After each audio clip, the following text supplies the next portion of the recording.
one of the most bizarre UFO stories ever told. Aurora, Texas, April 17, 1897. Witnesses report a flying airship 5 years before the Wright brothers take flight. Whatever was flying over Texas in 1897 was not man-made. Evidence exists that shows that a UFO crashed at this site in 1897. In the wreckage, a small, badly disfigured body is discovered. Described in newspapers as not an inhabitant of this world, he is buried in a local cemetery, and a legend is born. Some call it town folklore. Others call it the biggest event in human history. If there's a better example of a UFO, I don't know what it is. Fact or fiction, truth or myth. Join us as we open the UFO files on Texas's Roswell.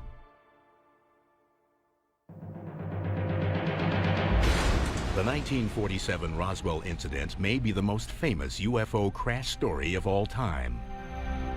But was it the first? On April 17, 1897, a mysterious airship was seen in the skies over the small Fort Worth suburb of Aurora, Texas, on a collision course with the home of a local judge. The story of the Aurora crash is fairly simple and straightforward. According to the newspaper accounts at the time, early in the morning of April 17, 1897, a large silver cigar-shaped object came fluttering closer and closer to the earth, struck a tower at Judge Proctor's house, exploded, scattering debris all over the place.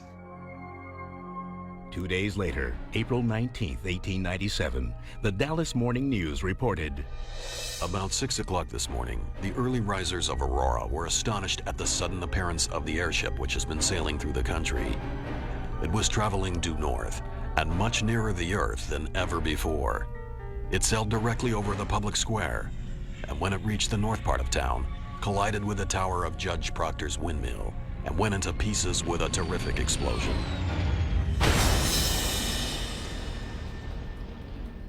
Scattering debris over several acres of ground, wrecking the windmill and water tank, and destroying the judge's flower garden. According to the local legend, many of Aurora's residents raced to Judge J.S. Proctor's farm to help in any way they could. What they found was beyond comprehension. The Dallas Morning News reported that someone or something was in the craft. The pilot of the ship is supposed to have been the only one on board, and while his remains were badly disfigured, enough of the original has been picked up to show that he was not an inhabitant of this world. Mr. T.J. Weems, the United States Army Signal Services officer at this place and an authority on astronomy, gives it as his opinion that the pilot was a native of the planet Mars. His description was that it was an alien in form, and he was referred to as a Martian. Now, the only reference to Martians at that time were in the drawings of the science fiction writers, so it could have been sparked in part by literature. Of course, I wasn't there, so I can't say for sure who piloted the craft. All I can go is by the newspaper accounts, and they made it quite clear that the remains clearly indicated he was not an inhabitant of this world. According to the Fort Worth Register, the alien did not survive. They reported that he was given a Christian burial in the town cemetery. The fragments of the craft were then thrown down a well. The townspeople more or less wanted to forget about it, and I won't say pretend it didn't happen, but probably couldn't cope with what happened and didn't know. A small stone was placed over the unmarked plot to confirm the grave of the airship pilot. But as time passed, he would not be allowed to rest in peace. Years have gone by, leaving fewer and fewer eyewitnesses to the events of April 1897. Eventually, the story became a legend, a colorful tale that some considered to be fiction. Judge Proctor's land was sold. The newspapers stopped writing about the incident in Aurora, and the gravesite became little more than a curiosity. My initial reaction to the Aurora story, I have to admit, was a little bit of one of skepticism. But If you're going to be a history writer, you need to at least make a stab at trying to find out the truth. And that's what launched my investigation. When I began to research it, however, I found that there was more to the story than just the Aurora incident. I went to the Dallas Morning News, assuming that the Aurora story would be a headline on page 1. Well, it wasn't. It was buried in the middle of page 5. And what intrigued me was it wasn't even the first airship story on that page. In fact, there were over a dozen different articles about the mysterious airships listed in the April 19th edition of the paper. There were at least 16 in that same area the 2 days before this incident. 16 reported cases by reputable people is significant. In late November 1896, thousands of witnesses reported seeing the mysterious airship 1,500 miles away over California. Over the next few months, the tale spread to more than 20 additional states from California to Michigan. In Texas alone, the airship was spotted in over 30 counties between April and May of 1897. For those 2 months in 1897, literally hundreds of Texans saw something in the night air over Texas. They described it as cigar-shaped. Some people said it had lights. Some people said it didn't. Some said it could go 200, 150, 300 miles an hour. It could do things that airships today can barely do. Top speed at that time was about 35 to 40 miles an hour by train. And for reputable people to say something flew over their head going more than 100 miles an hour would be the same as us saying something went over our head going thousands of miles an hour. Texas historian Wallace Cheriton focused his research on the incident on the so-called witnesses listed in the newspaper articles. What I was trying to do was prove, were these real people? I was very pleased to find, yes, they were. They were, in fact, real people. When I first heard the stories of the airships, that excited me. It wasn't a lone incident. People across the country were experiencing something. That gave it validity. What were they seeing? Why were they seeing it? I'm not sure that we'll ever know what they were seeing. What I am sure is they saw something. Could it have been a balloon? Perhaps. Probably not an airplane, since those didn't exist. The first recorded man-made heavier-than-air flight was made, of course, by the Wright brothers in December of 1903 at Kitty Hawk. So whatever was flying over Texas in 1897 was not man-made. In fact, while hot air balloons were commonly used in the late 1800s, they were not able to perform complicated maneuvers, such as right-angle turns and rapid altitude changes that had been described by witnesses. Patents had been registered for more advanced airships, but there is no record of any actually flying during that period. We're talking about something that did not exist in 1897 and yet was seen by literally thousands of people. If there's a better example of a UFO, I don't know what it is. Soon after the Aurora crash was reported, the sightings ended. Suddenly, there were questions. Were these sightings real, or were they all part of a gigantic hoax? If you subtract out the known hoaxes, if you forget about them, what you're left with are hundreds of sightings by just common, everyday people that had absolutely no motive other than the fact, I saw something and I want to report it. Over the years, we investigate hundreds, thousands of UFO reports. They're seen, they land, and they fly away. This was something where it was seen, crashed, and left behind an occupant. That's why, to me, Aurora was the best airship case to investigate. And then, it's before Roswell, no one's gone in to cover it up. They didn't know about it. So that, to me, was the ultimate case to get the evidence I needed to prove or disprove what was going on. Coming up, the investigation focuses on the alien on board. We sent a letter and asked permission to exhume the body.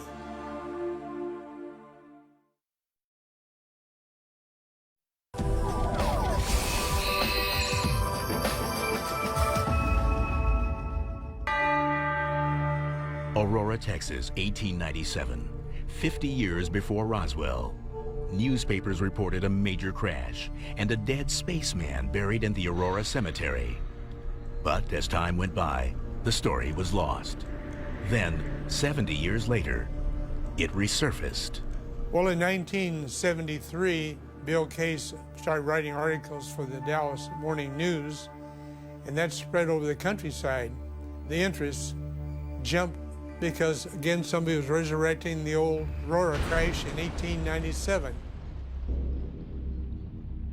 The legend was reborn. Ufologists across the country scrambled to uncover the truth behind the possible alien graveyard.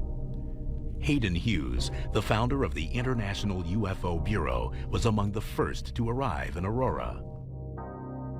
Aurora was the outstanding case to me because of the crash of one of the airships for study, and for the remains of a pilot to be studied or exhumed if he was buried. Aurora was different. There was a body, a supposed alien body.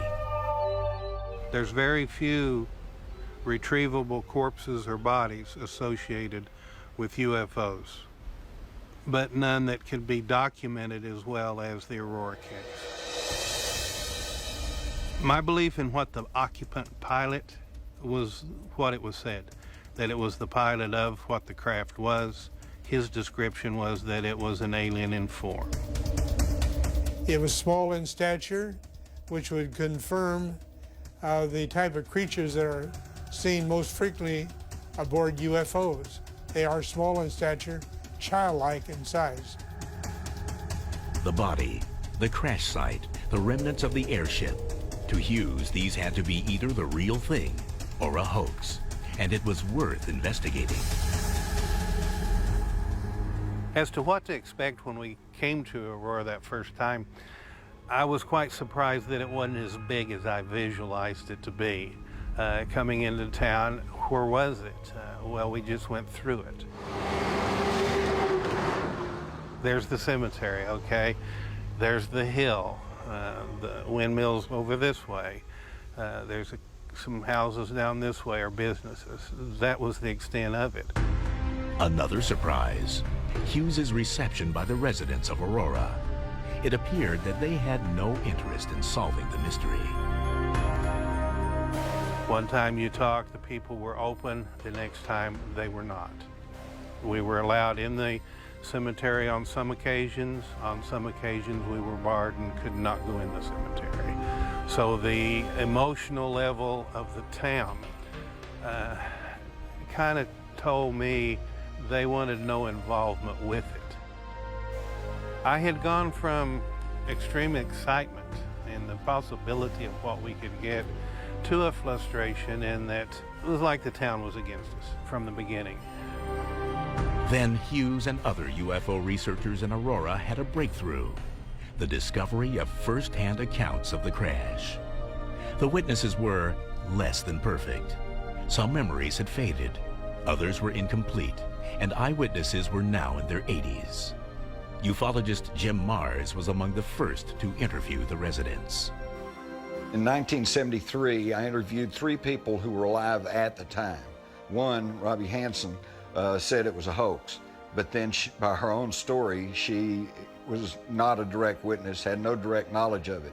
Her father was told about it, he laughed, thought it was a hoax, and that stuck in her mind. But then, Mars discovered 2 witnesses who contradicted Hansen and offered first-hand accounts of the actual crash. There's Mary Evans, who did recall that something crashed. Her parents went to look at the wreckage but would not let her go. So we have kind of an indirect witness there who says it did happen.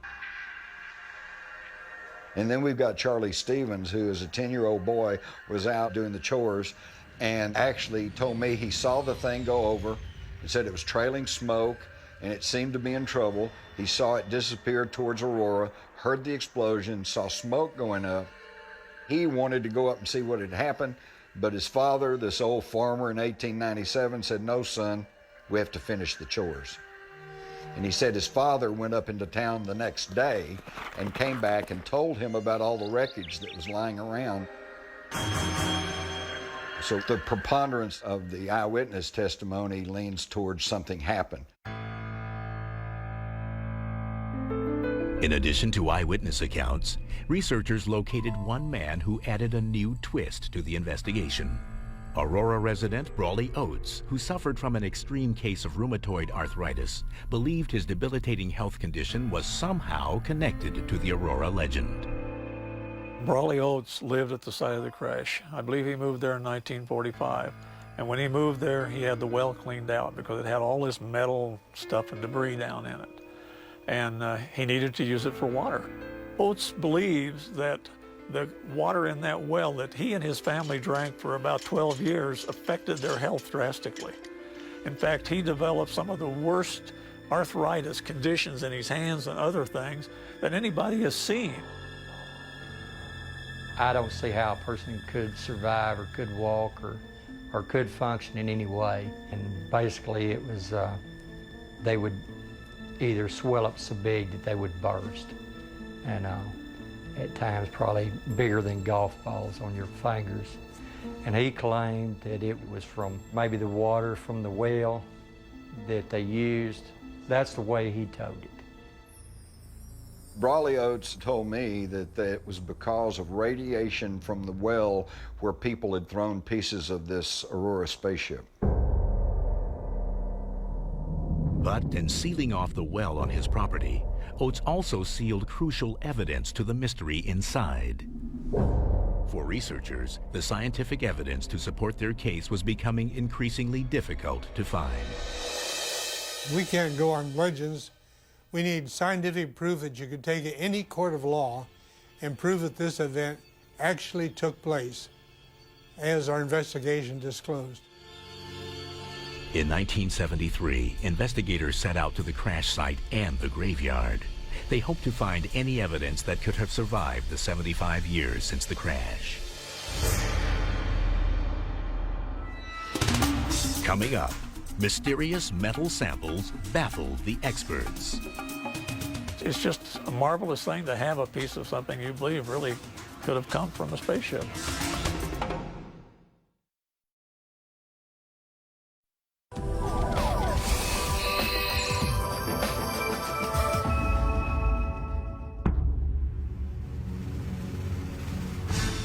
In the 1973 investigation, researchers found witnesses that authenticated an airship crash in April 1897.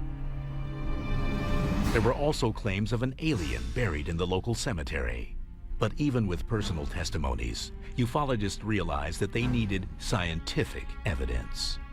They hoped to find debris from the crash on the property formerly owned by Judge J.S. Proctor. What happened to the metal is probably anyone's guess at this point. The best guess to me was the main bulk of it was hauled off, and what was left behind was thrown down the well. Finding the well was easy, but researchers quickly discovered a problem. The well had been sealed off years earlier by the new property owner, Brawley Oates. He had this big slab, 8 by 8 feet concrete over the old well. So to move that would be a major job. Discouraged, investigators turned their search for clues to other parts of the property. They went around and they got the little pinging of the machine, and they dig down and they find pieces of stuff. And some of the things they found were natural things you would find on a piece of property that had been around for years and had been farmed. Nails, bolts, and many other identifiable items were dug up at the crash site. But then, something caught their attention. One of the fellows from Corpus Christi, Texas, found a piece that was very significant that MUFON has actually had analyzed by John Schuessler. This was tested 2 times. In 1973, immediately after it was taken out of the ground, it was transmitted to me, and I took it into an aerospace laboratory. This laboratory was one that was used to determine the failure modes of aircraft and spacecraft parts. So they had the latest and best equipment. They're the ones that did the first analysis and determined the unusual nature of it. The analysis showed it had been there for a long, long time. And then when you cut into the metal, they were 95% pure aluminum and 5% iron. 5% iron in solution in aluminum is a no-no. It doesn't mix that way. It's like less than 1% normally. And when there is iron, there is usually zinc or other materials. There was none of that in this case. Although the major aerospace laboratory that initially tested the sample has asked to remain anonymous for this program, Schuessler verified the results with the Anastas Laboratories in Houston, Texas. According to Schuessler, both laboratories reached the same conclusion. Intrigued, he had the laboratories continue their tests on the sample to further determine the object's origin. The stories were that this thing exploded. It blew molten material out of this vast explosion mess, and that material hit things and dried and cooled. Well, the structural analysis of the material showed that it was air-cooled on the ground after it had been molten in the air. So the structure was perfect to fit the story. Has Schuessler uncovered the smoking gun to the Aurora crash?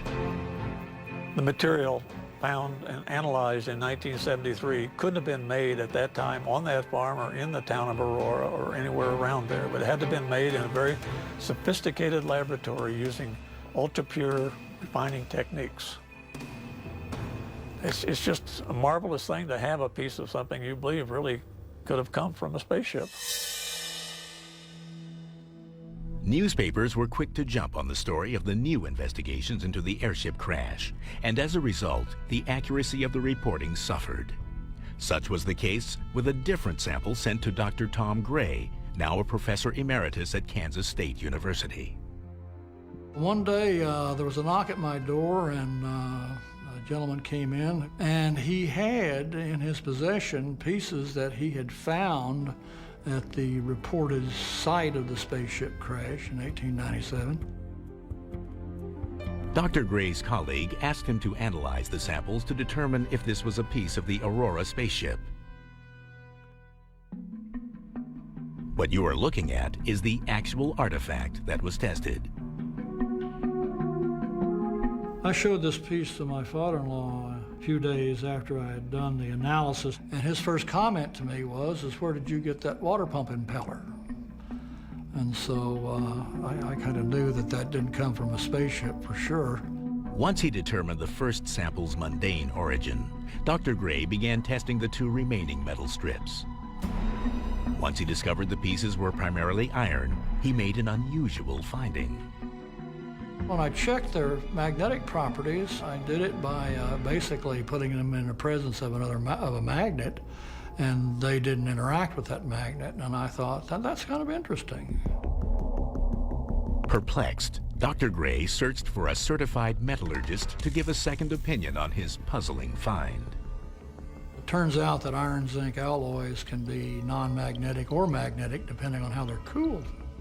Then, Dr. Gray relayed his story, along with his conclusions, to his school newspaper.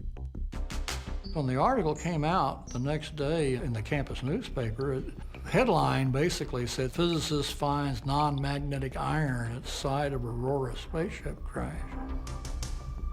There wasn't one word in that article at all about the fact that I needed to talk to the metallurgist to find out what these properties were. And of course, then the cat was out of the bag, so to speak. As a result, Dr. Gray, his findings, and the piece of the Aurora spaceship became a part of the legend. But this part of the saga was misrepresented. Newspapers sometimes are in the business of reporting what they see as the news. That's not necessarily really what the news is. The real truth of the matter is, those materials were the kind of things you would have expected to find in a farmyard in Aurora, Texas. Having gleaned all the evidence they could from the crash site, investigators now shifted their focus toward the Aurora Cemetery. People said there was a body that was blown out of the craft and it was badly mangled. And the story was they gave it a Christian burial in the local cemetery. We were trying to determine what was the oldest part of the cemetery.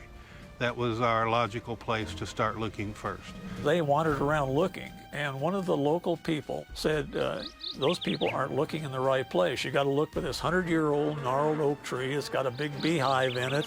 So our investigators went there and they found this small stone that looked like it had an etching of some kind of an airship. Believing that they had finally found the spaceman's grave, investigators for the Mutual UFO Network, or MUFON, made another startling discovery. And when they went to the grave site where this piece of stone was, they got the same decibel reading on their metal detector that they did from where they picked the material up from the ground. Walter Andrus, former international director of MUFON, believes there is a connection between the samples located at the crash site and what was reading inside the grave. The fact that they detected metal down in this grave indicated that someone must have buried, along with the body, some of the metal fragments from the crash site, which gives it more importance because it ties the two together. To find out if there was something there, we sent a certified letter to each of the members of the Cemetery Association in Aurora and asked permission to exhume the body. But it was fairly impossible to do that because the Cemetery Association was dead set against it, and they were getting an injunction to stop it. And in fact, the day that everybody wanted to descend on the cemetery, they asked the sheriff of Wise County to put some deputies out there, and he did. He said, we don't want people coming into the cemetery and digging all over because we're very proud of what we have here, and we don't want to see a lot of excavation going on looking for a body. Well, it's frustrating because if we could found that, this would be one of the bigger events and really would top off this whole investigation by coming up with an alien body. After 2 weeks, the patrols ended, and MUFON investigators suffered a crushing blow to their research effort. When we were able to get back to the grave site, the marker was gone. We don't know who took it or how. Then, another blow. Someone had driven a 3-inch pipe down into the earth there and apparently pulled the metal up in this 3-inch pipe.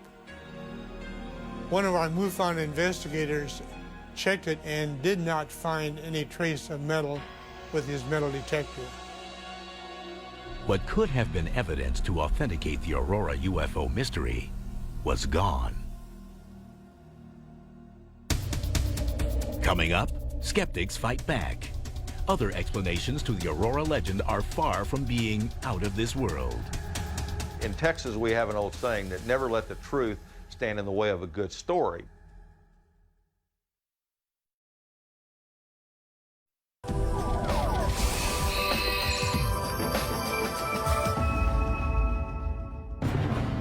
Was this really Texas's Roswell?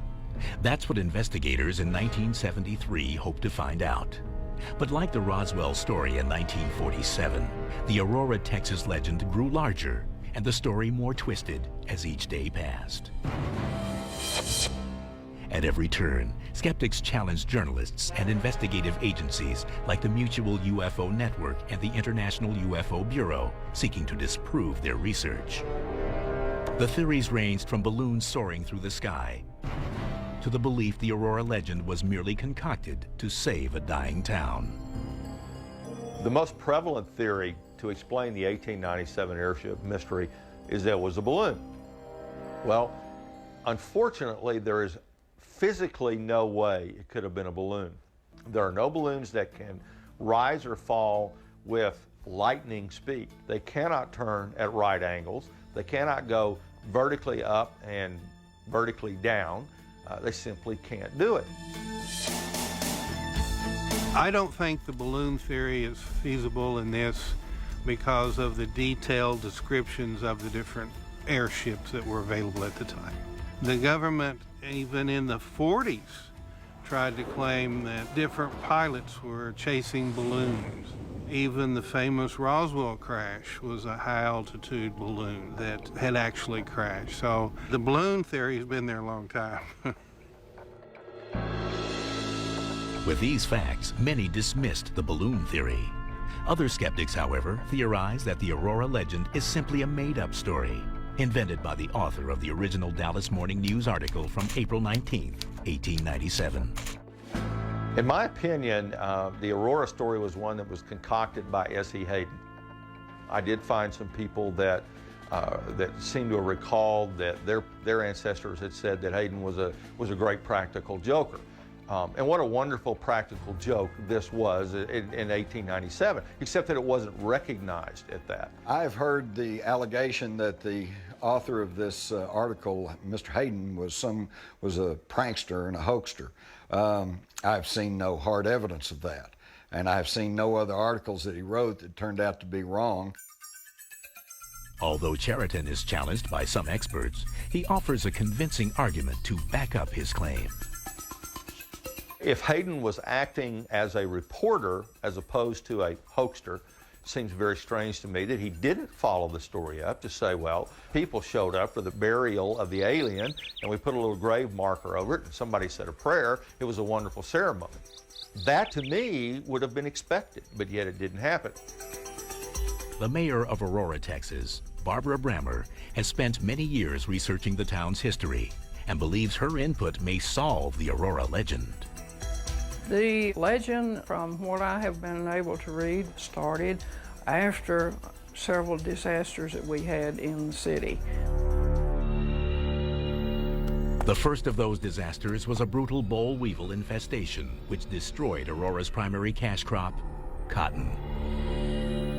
Shortly thereafter, there was a fire on the west side of the town that destroyed several buildings and several people lost their lives.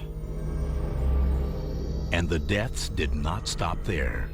Shortly after the fire, a massive outbreak of spotted fever nearly wiped out the remaining population of Aurora.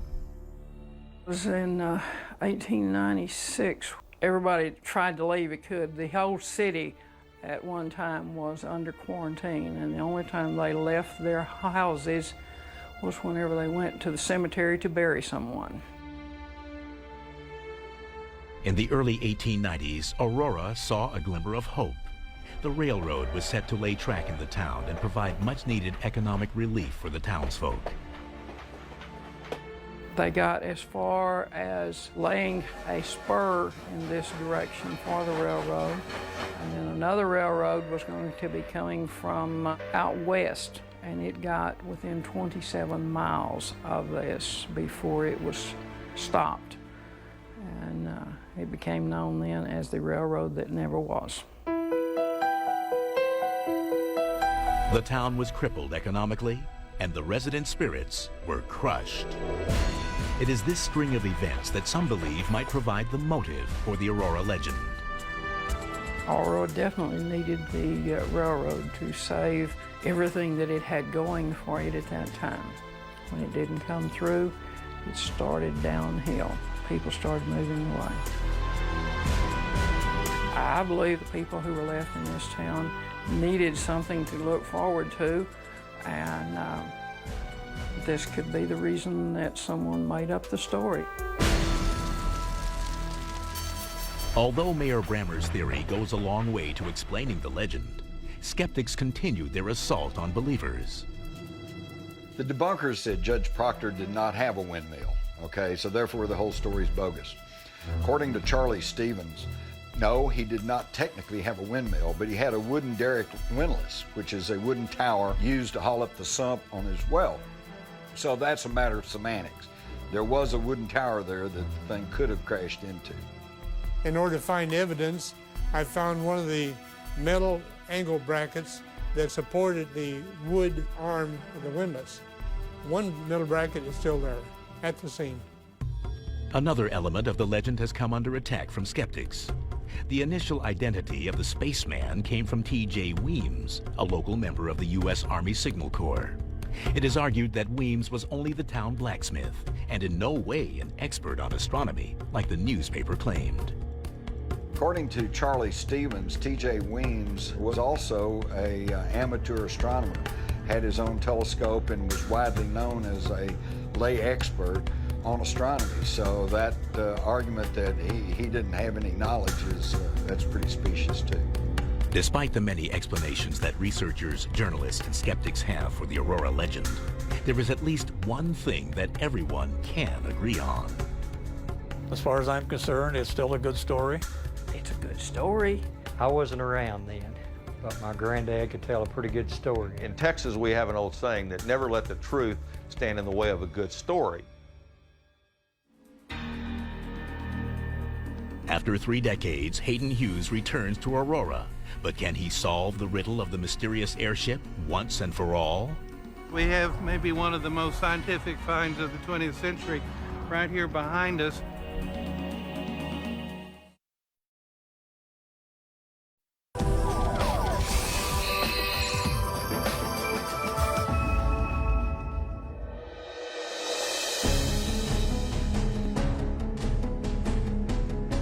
It has been more than 100 years since the quiet of Aurora, Texas was allegedly shattered by the crash of a mysterious airship.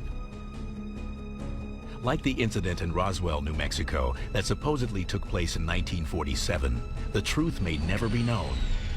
But to some ufologists, this case from 1897 may be the key to solving the whole UFO phenomena once and for all. The significance of the Aurora encounter was that there was a body left to be studied, and that there were hundreds of sightings of the same description over the central United States during that time. We see what happened at Roswell, we see what happened at some other sightings, but this one held the answer, and because it was before modern day censorship, that's a key. It's still there. No one went in to cover it up.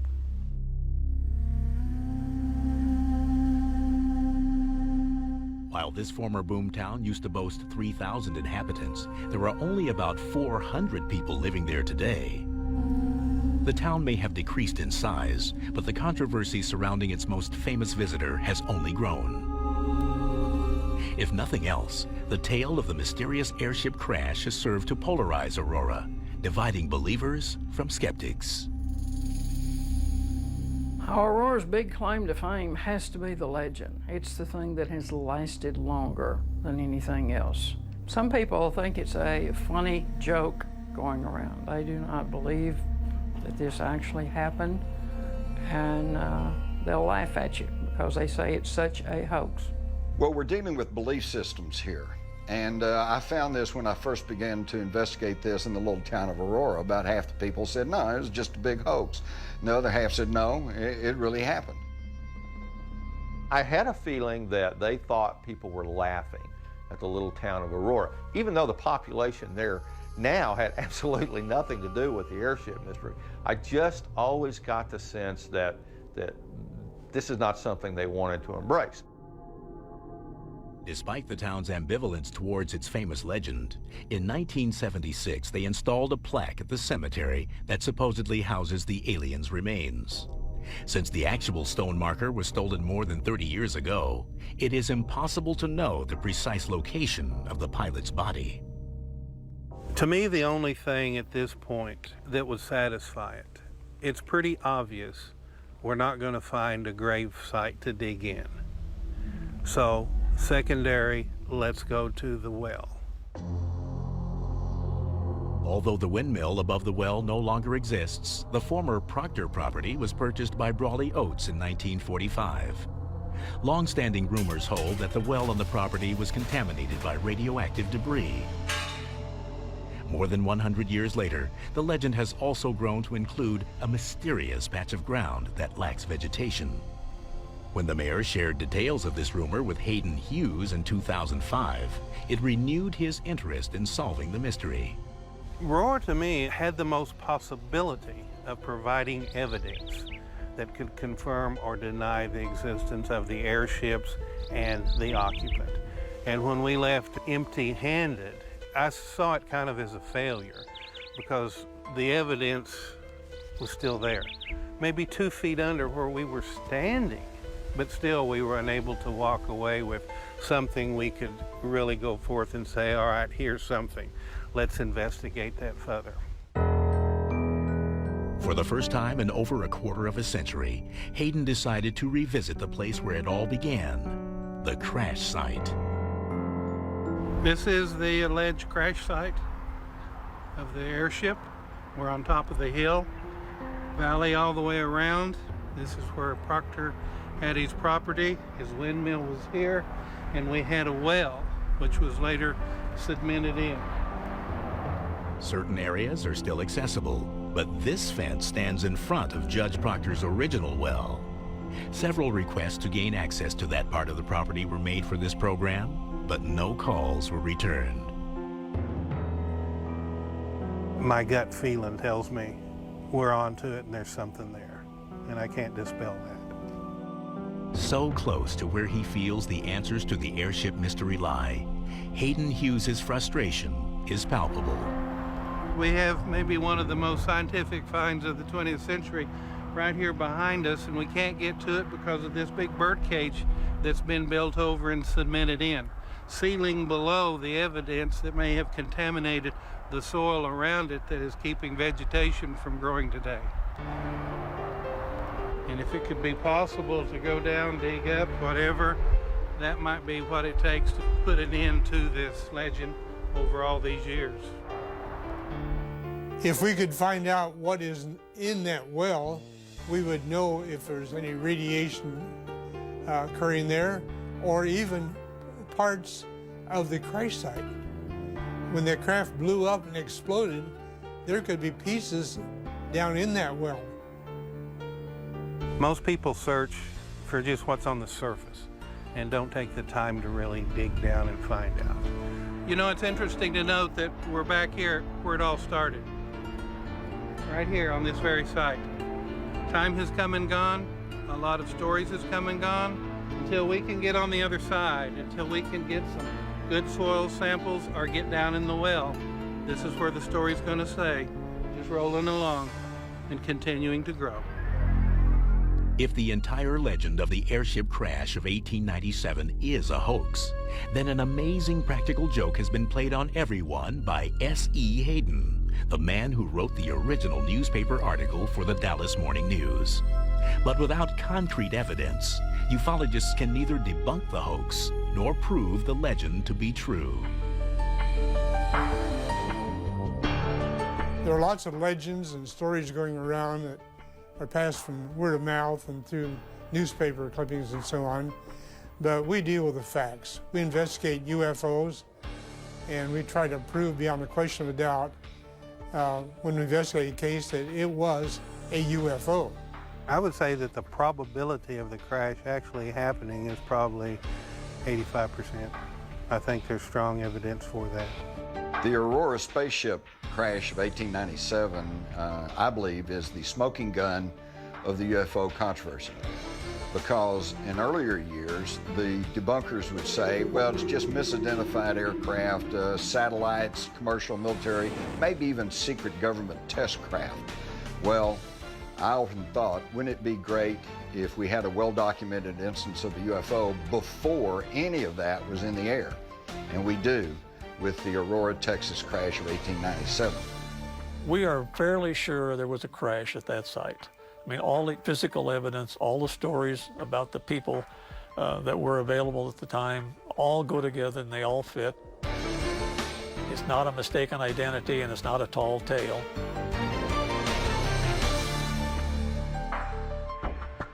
My conclusion, in a nutshell, something happened in 1897 that to this day we cannot explain.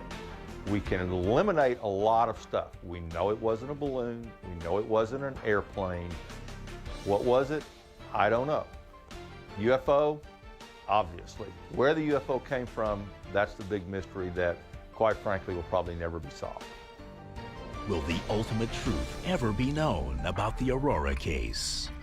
I don't know. I would like to think that there is an alien in the grave, but it may come down to there's nothing in the grave. That's the legend.